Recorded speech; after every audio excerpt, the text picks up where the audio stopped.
Un gruppo pericoloso che aveva in dotazione un arsenale di armi da guerra che non esitava ad adoperare nel corso di furti e rapine in cui si era specializzato.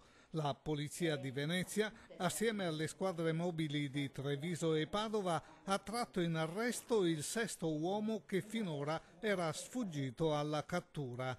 Gli altri 5 italiani erano stati arrestati nel maggio scorso, nella prima tranche dell'operazione Musk. Le intercettazioni ambientali e telefoniche, nel corso delle quali noi sentiamo la fase di programmazione e i commenti che successivamente fanno dopo la commissione dei reati. La banda è ritenuta responsabile di 2 rapine, una al supermercato De Spar di Morgano ed un'altra al supermercato Ins di Quarto d'Altino. A Maser poi avevano rapinato una ditta di noleggio di videopoker.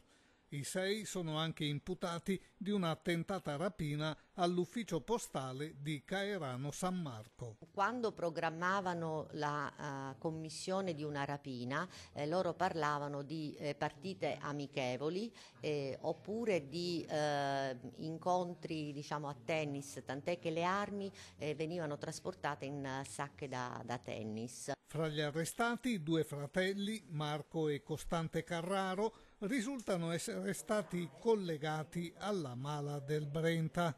I malviventi, abituati ad agire mascherati, litigavano spesso per la scarsa qualità della colla a disposizione, ma durante le rapine agivano con freddezza e determinazione, usando le armi da guerra di cui disponevano.